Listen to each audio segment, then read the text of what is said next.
Señoras y señores, al día 31 de julio del 2024, luego de 3 años de trabajo, con mucho esfuerzo, para mí es un honor presentar a una persona que inspira, que alegra y que ha cambiado la vida de muchos. Es una persona que a veces me gusta llamar amigo, también mentor, y no es el mentor solo mío, sino el mentor de muchísimas personas alrededor del globo. Señoras y señores, en exclusivo, en Argentina, nada más y nada menos que el CEO de Input Output Global, cofundador de Ethereum y fundador de Cardano, Charles Hoskinson.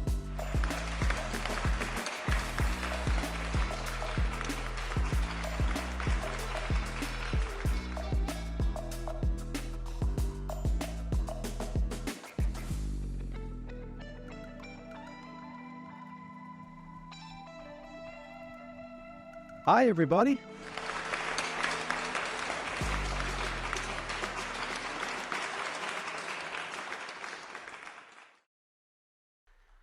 All right. I like Argentina. Welcome to Argentina Digital Nation. Did everybody have fun today? You know, it's a heck of a time to be alive. There are 46 million people in Argentina, if Google is to be believed, give or take a million or two. And it's a nation like many nations, my own included, America, that's in great transition. The reality is, no matter where you look, the economic, political, and social systems of the world are changing. And they're changing in many different ways. This is a direct consequence of innovation. Technology has fundamentally transformed the world around us. It's created a world where information moves instantaneously, value moves instantaneously. And because of that, all of the old systems that we look to, all of the old ways of doing governance, all of the old ways of getting informed, of getting educated, of determining truth, they're fading away. And that's creating a lot of discomfort. It's creating a lot of friction. When I was growing up, we had the internet, but it wasn't a big thing. It wasn't a consumer thing. Nowadays, it's so pervasive, it's inconceivable to be offline. Went to Papua New Guinea last year. We went and tried to go find some alien technology. That was fun. And while we were there, in the middle of the Pacific Ocean, 60 miles off the coast of Manus Island, I had a satellite internet connection that was so good, I was able to play Diablo 4 on it. The middle of the Pacific Ocean. And one of the people on the ship, his name was Art Wright. He was an 89-year-old sea captain. I asked him, what was the world like when you were at sea in the 1950s with the U.S. Navy? And he said, you know, the minute you left port, we were just on our own. In fact, every now and then they'd sail into a hurricane because there was no way not to know that. Hope to God they don't sink. A little bit more free. So the problem is when everybody's connected and everybody can talk to each other instantaneously, everybody knows each other's business.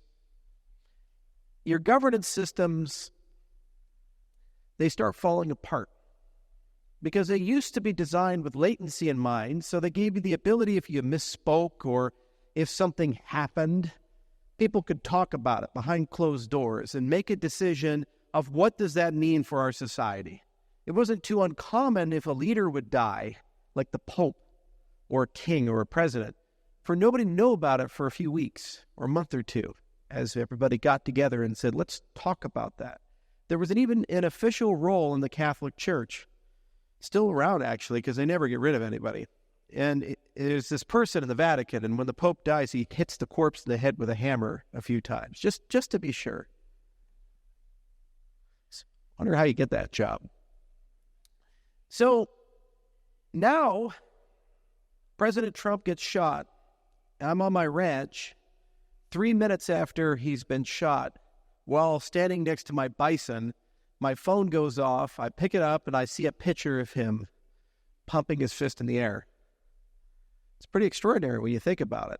That's the world we live in. And that's why everything's changing, because we're in this new world trying to, as people, think about how do we govern? How do we determine truth? How do we believe in people when we get to see not just their best sides, but their worst sides? How do we believe in institutions when you, for the first time ever, get to see all the mistakes that institutions make? How do you build an economy when you now have to compete not just with your neighbors like Brazil and Chile, but the entire world, all at the same time in every category? It's pretty difficult. And that's why the cryptocurrency industry exists in a nutshell. Many people, they make it out to be tokens and money and value go up. It's kind of like the internet with email. Email was important. We all use it every day, but is the internet email? No. And tokens are much like that. They were the first application and use case. They were the thing that got the party started. CoinMarketCap was the thing that made us interested. But the real core value of platforms like Cardano and Bitcoin and Ethereum, at the center of them, is this concept of being able to build the economic, political, and social systems of the world in a way where you can restore trust and integrity, where you can restore transparency. And I don't think people fully appreciate how powerful that can be.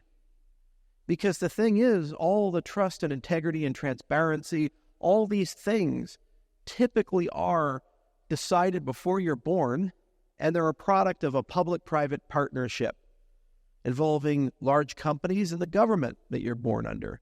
When you talk about a blockchain running it, what you're actually talking about is exactly what's in the title there, a digital nation. You're talking about a decentral central bank. You're talking about getting the government out of the business of elections. You're talking about taking trillion-dollar corporations and taking the heart at which what makes them trillion-dollar companies and turning it over as a public good. You're talking about businesses without CEOs, nations without leaders. We have never in human history been at the edge of a revolution where so much power can be given to the masses, and it can't be taken back once it's been given to them. That's why no matter where we go, Argentina or Brazil or the country of Georgia, we go to Mongolia, Japan, South Korea, the rooms all look like this. A lot of people, some young, some old, but you're not in passion, because the people here are starting to wake up and realize that what we construct, what we build, these things are going to change everything. So Argentina is very special in that it is a nation that is currently deciding what the 21st century means to it. It's going through a lot of change right now. There's a lot of political division right now, a lot of strife. Politics are quite aggressive. People are trying to make decisions. What do unions mean? What does the government mean? What do these bureaucracies mean? Agencies are changing names. People are being fired, new people are being hired, and that's okay. That's a good thing. The people in this room, though, are part of the conversation to the extent that they're actually going to be active participants in installing completely new systems. For example, many of you have experienced the peso getting 250% inflation, not higher. You've seen it firsthand. You've felt it. It's tough watching your money kind of die. And on one hand, that is sad. On the other hand, it's a great opportunity for a conversation of what is sound money? What is good money? How should it work? Should we just replace one with yet another? Or should we do something different? This is the first time in human history where not only do you have options, those options are free. They're open source. They're available to you. The cryptocurrency industry, 20,000 plus blockchains, they're toolkits for you to use and explore as you see fit to be able to talk about difficult concepts at scale. Universal basic income, baskets of currencies like SDRs, algorithmic stablecoins, tokenization of real-world assets like real estate or commodities, all these types of things. It used to be that big, powerful entities in private, behind closed doors, would get together and tell you what they've decided. Now, we're just doing it. as an industry at scale, Tether and Circle together are larger than the entire GDP of this country as private asset-backed stable coins. Think about that. Our industry as a whole is larger than the GDP of most nations on the planet. And we started 15 years ago worthless, nothing. So these are tools that you have. And at the end of the day, you have to start asking questions of what do you value? What do human rights mean? What does it mean to be a human in 2024? When we look to the future, we realize that it's getting a little bit more challenging to answer that question. The Turing test, when I was growing up as a kid, it was a sci-fi thing. This idea of a computer I could just talk to, and I couldn't distinguish it from a human or a computer. Okay. Well, now, what do we have? We have ChatGPT. We have Llama. We have all these large language models, and they're getting precariously and scary close to being able to fool people, to being able to replicate us, talk to us, to the extent where they're actually now flirting with the ability of taking many jobs. Elon Musk, he's one of our greatest entrepreneurs. Exactly what you want in a great entrepreneur. Batshit crazy and brilliant. And a little bit of crazy and a little bit of aggressiveness mixed in between. He has the audacity to build stuff, and that's exciting and fun. He's building robots. He has these Tesla bots, these humanoids. They tell me that by 2030, there's going to be tens of millions of them in my economy. And those humanoid robots are going to take many of the blue-collar jobs, construction jobs. They're going to take tons of jobs in the trucking industry. And then GPT and all these other things are going to take knowledge worker jobs. So what does that mean? Well, how do you regulate that? Who's in control? How do you build an economy that accommodates for both the real and the not real? How do you build an economy to control such things and also prevent all the wealth from going to a small handful of people? The inventors of these systems, if they take over the economy, they will be the world's first trillionaires. That's not a good thing. So how do you avoid that? That's what our industry is flirting with at its core. That's why people are so passionate and so excited about it. It doesn't tell you the answer.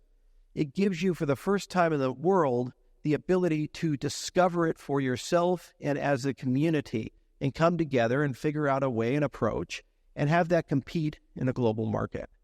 That's the magic and the excitement of these types of things. That's the threat and promise of these types of things. And therein lies our relationship and partnership with governments. A lot of people say, gosh, how do we keep the government out of crypto? And gosh, how do we use crypto to make the government irrelevant? And I always say that's the wrong approach. That's the wrong mindset. The government, whether you like it or not, exists for a reason. It exists to balance things out. It exists to take care of everybody. We can argue of how big it is, how small it is, whether it's doing the job, whether it's not doing the job, if it's corrupt, if it's not corrupt. But when you look at blockchain technology, it's the ultimate truth to power and augmenter. It goes from don't be evil to can't be evil. It goes to an incorruptible state.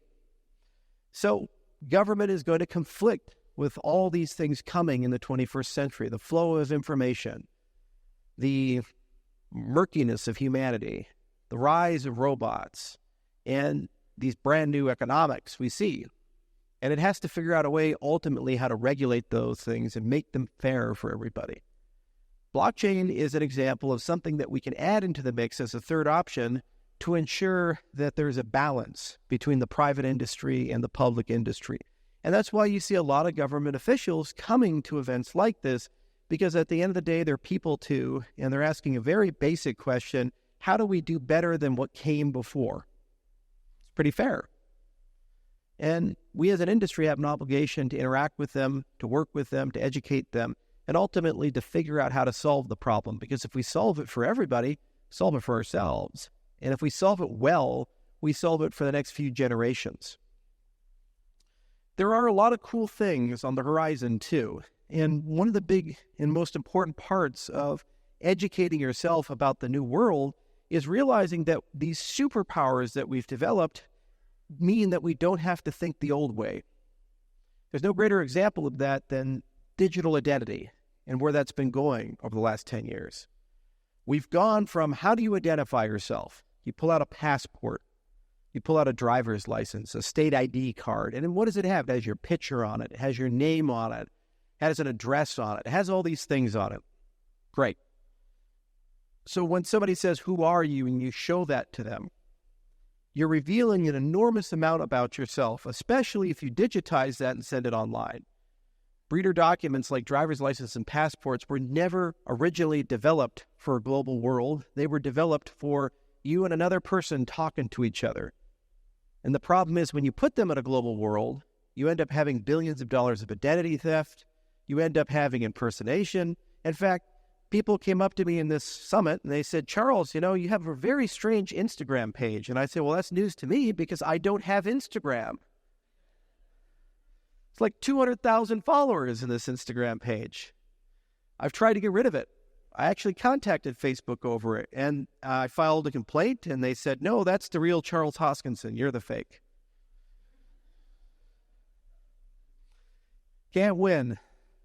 Digital identity matters. And it turns out that we have something called the DID. Our industry created it. Our industry nurtured it. Our industry grew it up. And it's combined with zero-knowledge cryptography. What does the DID do? It gives you the ability to prove things about yourself without revealing those things. It's so powerful. You can prove you're over a certain age, but you don't reveal your age. You can prove you're a citizen of a country, but you don't reveal who you are. You can prove that the money that I'm looking at has already been taxed and has already gone through compliance, but you reveal no information about that compliance or how much taxes were paid. You can prove anything with non-creds and these other things that are connected to digital identity. The vast majority of politicians don't even know this is possible. The vast majority of people in the Fortune 500 world, at Microsoft and other places, don't even know it's possible or the implications of such things or how far we can take them. People in this room do know that. And we'll have the power and the ability to take these concepts and actually build them into products that ultimately make commerce faster. Ultimately, they make it easier to do business and safer for us to do business with each other. We look to things like computational privacy. This is another thing that's on the horizon. You'll see things like ZK Sync and Starkware and Espresso. You might even see those weird blue shirts over there that say midnight on them. I like that one. And what are they about? At their core, they're about this ability to add back in something we took out in the blockchain space. Because as many great things as we've created in this industry, the transparency, the auditability, the irreversibility, the one thing we took out in the process of doing that is privacy. And the reality is that every single business interaction, personal interaction, everything public interaction, it has a private side and a public side. Can't find one that doesn't. Don't believe me? Well, we're wearing clothing. We're at least hiding something. Okay? Your business has business secrets. Your home has home secrets. Everything about you has a private side and a public side. So how do we reinvent society and change the economic, political, and social systems of society if the fundamental chains to do this can only do the public part? Means all the private parts end up where? In the legacy world, on servers that are centralized and controlled. And what are you doing in that process? You're surrendering all that private stuff to third parties that you've never met and you have no reason to trust. And by doing so, you give them an enormous amount of control. So we have to fill that back in. And just like identity and all the revolutions that have happened, zero-knowledge cryptography has given us a large window and remit to actually talk about programmable privacy for the first time ever, where you can get strong guarantees that the things you think are secret will stay secret. Where is this useful? Voting. You vote for somebody. Venezuela just recently had an election. How many people trust the election results? Oh, there's one guy. No, he doesn't. Why? Because it's gotten to a point where maybe, just maybe, we should have the ability to check our own vote. And would you feel comfortable if the government, the public, knew how you voted? Do you think that's safe, especially in a place like that? Would people feel very comfortable in Russia, in the elections with Vladimir Putin, saying, hey, actually I voted for the other guy, Navalny. I really think he's a good guy. Oh no, where's that window? Why? We would like to believe the secrecy of the ballot is sacred. Well, you can't guarantee that, especially in autocratic regimes. You just can't. Computational privacy is an example of a human right. The freedom of association, the freedom of commerce, the freedom of expression. We would like to be able to express our opinions in a free society. We'd like to tell people what we really think without fear of retaliation. We'd like to associate with the people we want to associate with. We don't want to be judged because we keep company and friendship with somebody, even if that person's on the fringes of society. And yes, we'd like to buy the things we'd like to buy. So these are human rights, the foundational rights, and they matter. Voting is a foundational right. It's a human right, and it matters. How can we say we have freedom? How can we say there's consent of the governed if we can't check our own vote and we don't believe that the ballot's right? And so you don't complain about it, you solve the problem. Just like cryptocurrencies can create sound money, just like cryptocurrencies can give you a digital identity where you're in the driver's seat about how disclosures are going to work, cryptocurrencies can also give you, blockchain technology can also give you fair voting. I really do mean it when I say it's going to change the political systems and the economic systems and the social systems. Because at the end of the day, this technology can do all these things and more. Yes, it requires innovation. Yes, it requires hard problems to solve. It's an extraordinary thing, though, that when you give the world hard problems to solve, smart people show up and they start solving them. There are people in this room working on computational privacy. There are people in this room working on digital identity. There are people in this room writing papers about what does sound money mean and what should it look like, and having strong disagreements with the mainstream economists. And they don't ask for permission. They just go and create it, and they gather real-time economic data for such things. This is the revolution, and it's happening real time. I was talking to the press earlier, and I couldn't help but mention, guys, you do realize that Argentina has been on the forefront of this for a long time. One of the first mobile Bitcoin wallets was created here in Buenos Aires. It was Copay for BitPay back in 2012. 12 years ago, Bitcoin was $4, and it was here. Think about that. This country is unique in that it's also going through change, and it has the talent. There's some of the highest density of blockchain programmers in the world right here in Buenos Aires. It's a pretty extraordinary thing, and for over 10 years, they've been members of our community, changing things, building things. They've had an outsized influence. Cardano alone, 8 years ago, I came here in 2016, and some of the people who worked on Cardano before it launched are actually in this room. I think Alan's floating around somewhere. Yeah, there he is.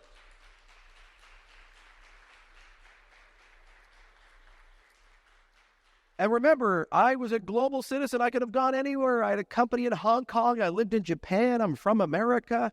Our research was done in Scotland, but yet we chose to code some of the original parts of Cardano here in Argentina.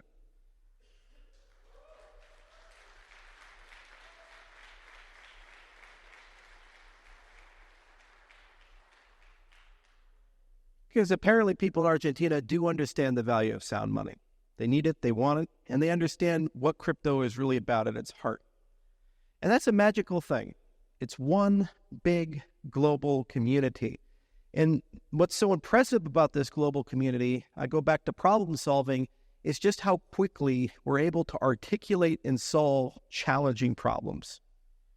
You could have a passion, whatever that passion is. And all you have to do is not try to solve it. Just take a moment to learn and listen and realize there's, at that given moment, hundreds of people in this industry across the world that are working on that issue with this technology. It's pretty magical. Never in my life could I ever have imagined so many possible collaborators. And every single blockchain team I see, it's the same thing. Every person on the team is from somewhere else. They're from Ghana and from Nigeria and from Argentina. They're from Ukraine. They're from Russia. They're from China. The geopolitics say that at least some of them really shouldn't like each other. The geopolitics say that we shouldn't talk to each other and shouldn't get along with each other. Cardano is a broad ecosystem. One of our best sister chains came out of our company's Ergo, written by Russian nationals from St. Petersburg.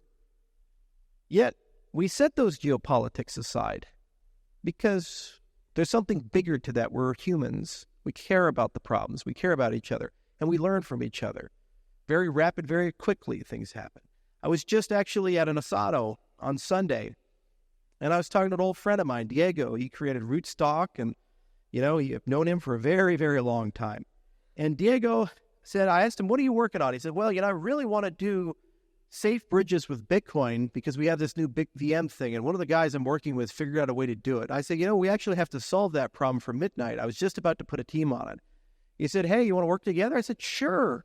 I think we have a meeting set up next week already for some of our engineers to work with his engineers, open source the work, probably get it done in 2 to 3 months. You know what it means? Everybody gets it then, including the Bitcoin ecosystem, which sometimes doesn't acknowledge we exist, and that's okay.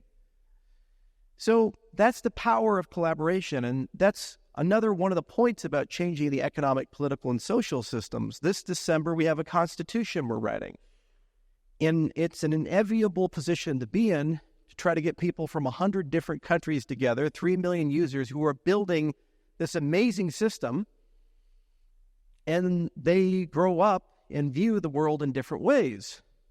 Some of them, they live under dictatorships. Some of them, they live under democracies. Some of them don't have a conception of freedom of speech. Some of them have very strong libertarian principles. Yet somehow they all have to come together, converge here to Buenos Aires in December, and write a constitution and have consent and have cooperation. That would be impossible if people were unwilling and unable to listen and to learn. Mass media, one of its greatest sins, has been to convince us that people are stupid, the world is fixed and hopeless, and that we have no agency. This is what they've robbed from us. Doesn't matter if it's CNN or the local news station. Everywhere you look, the people who write things down somewhere along the rainbow try to convince everybody that the world's not a good place and everybody around you is not your friend. And then when I look to this room, I see a whole bunch of people that prove the exact opposite. No matter who they are or where they come from, I see a bunch of people that just want to fix stuff. They just want the world to be a better place. They just care about each other. I get asked so many questions that involve the welfare of people, from universal basic income to basic human rights. I get to ask so many questions about how can we make X better. That's not a cynical world. That's a world with hope. And so we look to the Constitution. And even though it's a daunting, incredibly challenging task of bringing people from, in our case, 50 countries with more than 60 workshops and delegates from all around to a single location and trying to get them to agree, despite the fact they come from different backgrounds and races and languages and political systems, I have no doubt it will get done. And I have no doubt what does get done will be a masterpiece to stand the test of time. Right here in Argentina, for the entire world to see that people can cooperate and get along. People can solve hard problems. That's a pretty special thing. And if we've achieved anything as an industry, I think that is the message we should bring home. You are in control of your life. You are in control of the world around you. You are not a recipient of the things around you, a passive passenger in the back seat of things. You're the driver. Might be a small car, might be a large car, but you actually have some agency. And what this industry does at its core, and why we call it a digital nation, why we call these things that, is it reminds everybody that they truly are. Doesn't mean you get everything for free. Not everybody gets a pony. Not everybody gets a unicorn. It's hard. Public key cryptography, it's hard. It's hard to learn how to be an SPO. It's hard to learn how to be a miner. It's hard to write code. It's hard to use this stuff. But would you have it any other way? Changing the world ought to be hard. The reason the world is the way it is it's stable for the most part, but not too much, and that's a good thing. So you have to learn some stuff. You have to step outside of your comfort zone. You have to endure a little bit of discomfort. You have to be told you're a little bit crazy, but I can't think to my own background. I was told when I entered this space professionally that it was a little crazy. Bitcoin was practically worthless. My parents said, well, hope you like prison because it doesn't seem like it's legal. Silk Road, that was not too long ago. In fact, my mother didn't accept me until I was interviewed by a very famous newscaster. And it took a little while to convince friends and family that we weren't crazy. And then they went to the other side and they say, oh, these guys are oracles and they know the future and they have the solutions for everything. And then unfortunately, that opinion collapsed when the bear market came. And they said, oh, actually, no, they don't know anything. I guess they lost all their money. Are you sure you're not going to jail? And so you're going to be called crazy. You're going to be called stupid. You're going to be looked at strangely by your friends and family. And there's a lot of people that just don't get it. But you know what? They didn't get it in the 80s when the cypherpunks were talking about the internet. They didn't get it in the 70s when all of these kids were in their garage soldering circuit boards together, building the personal computing revolution. People didn't get it when people were learning how to fly. You know, anytime you want to change anything, anytime you want to make the world a different place, people won't give you the accolades and credit until much afterwards. And then they try to tell you that, of course, it was going to be that way. I can assure you, it's only that way because you showed up. And it's only that way because we all showed up. This is not a revolution led by Steve Jobs or Bill Gates or a general or a great president or a George Washington. This is a revolution led by the people for the people. And it's only going to work if everybody picks up a shovel and works together and gets things done together. And when you see a packed room like this on a Wednesday, when you don't have to be here, what does that tell you? People are prepared to show up. People are prepared to change things. And that is what ultimately gives me hope. So let me thank you for being part of this family. Let me thank you for all the work that you've put in.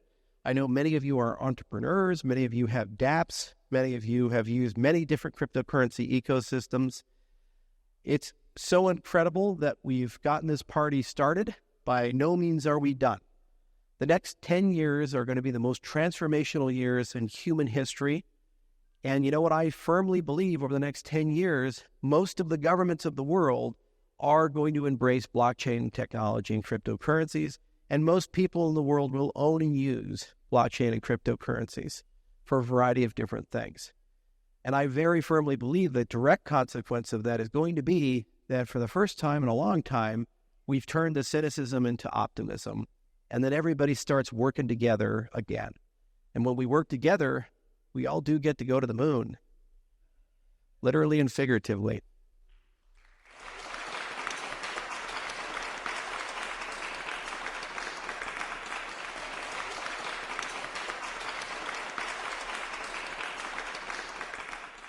So thank you. Have a wonderful day, and thank you so much for coming. Cheers.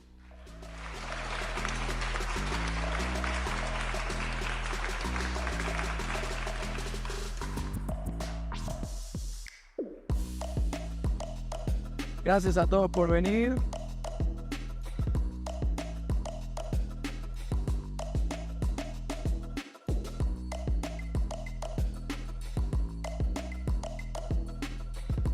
Thank you, JJ, for everything. Gracias, JJ, por todo, por tu apoyo. Una gran persona.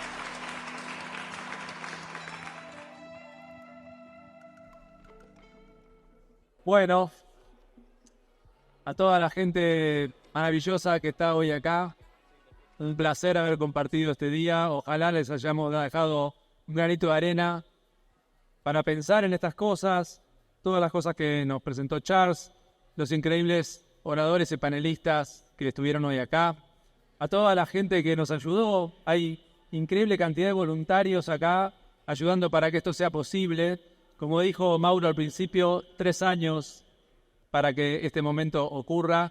Nada ocurre porque sí, por algo las cosas pasan en este momento.